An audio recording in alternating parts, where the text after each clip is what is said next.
The lights in the dining room were still low, but outside, the thick fog that had suffocated the Yangtze was finally starting to retreat. You could just make out the faint, flickering lights of the distant shore. A soft beep echoed from the captain's radio, a welcome sound signaling that rescue vessels were on their way. But inside, no one moved. The air was heavy, frozen with anticipation. Lin Ruoxi stood, her presence commanding the room. Her voice was calm, yet it cut through the silence like a knife. "It's time," she announced, to place the final piece of the puzzle. Her gaze settled on Lu Chen. "Let's talk about your prop knife," she began. "It was never just a harmless piece of plastic for a prank, was it?" The deep scratches on the handle show it was gripped with incredible force. Not for a joke, but to deliberately leave evidence behind. "You knew Sue Manning would be alone in her room after 11 o'clock. And you also knew exactly how to bypass the electronic lock on her door."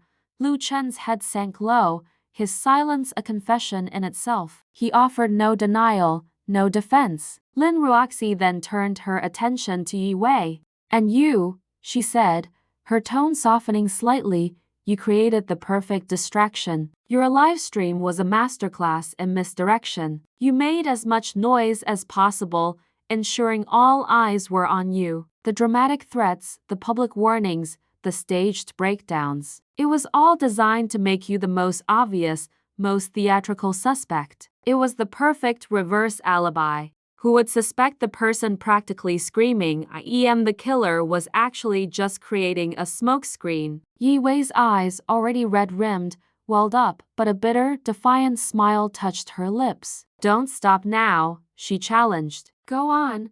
Lin Ruoxi held up the small, gleaming silver clasp they had found. "This," she said, letting it catch the dim light, "was never Sujia's. The clean break in the metal is a perfect match for the chain on Sue Manning's heirloom bracelet. You didn't lose it by accident. You planted it there after the fact, a breadcrumb meant to lead us down the wrong path, to frame an innocent girl." Her eyes swept across the stunned faces at the table. "The plan was always about the two of you, wasn't it? Lu Chen married Sue Manning for her family's immense wealth, but Yi Wei, you were always the one he truly wanted. You never really broke up. And you, Yi Wei, were willing to play the part of the obsessed, jealous rival, all for the promise of a shared future built on that inheritance." The room plunged into an even deeper silence. Mr. Su Weihao, the family patriarch, closed his eyes, a long, weary sigh escaping his lips. "I had my suspicions," he admitted, his voice frail. "But I never imagined it would go this far." Finally, Lu Chen spoke, his voice hoarse and broken. "We didn't want it to end like this. We just wanted her to step aside, to be declared unavailable, incompetent. Then the inheritance would have defaulted to me, and we could have finally started our life together." "Over."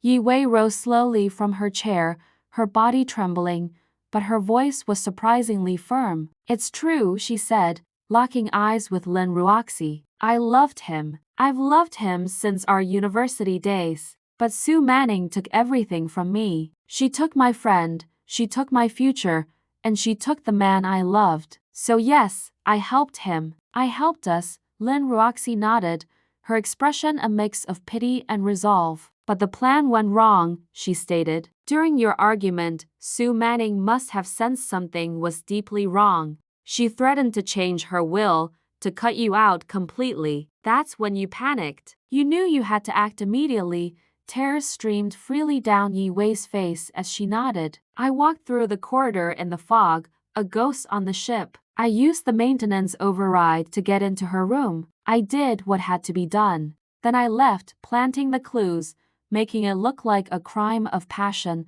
an impulsive act." Lu Chen whispered, his voice barely audible, "But we never meant for her to. We never meant for it to end this way."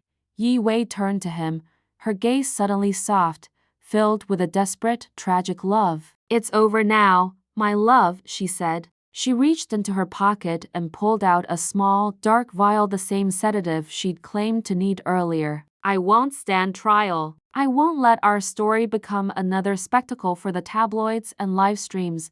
Lu Chen reached out, his hand trembling, trying to stop her, but she gently pushed it away. "Come with me," she pleaded softly. "Like we always promised. Together." He closed his eyes, a single tear tracing a path down his cheek. He gave a slight, almost imperceptible nod. "Okay, together." They walked toward the deck doors. The fog had parted just enough to reveal the dark, calm surface of the river, now dotted with the blinking red and blue lights of the approaching rescue boats. Lin Ruoxi didn't follow. She didn't shout. She simply stood and watched as their two silhouettes merged with the shadows and disappeared from view. She murmured, almost to herself, "Love is supposed to be a form of salvation, but sometimes it becomes the sharpest blade of all."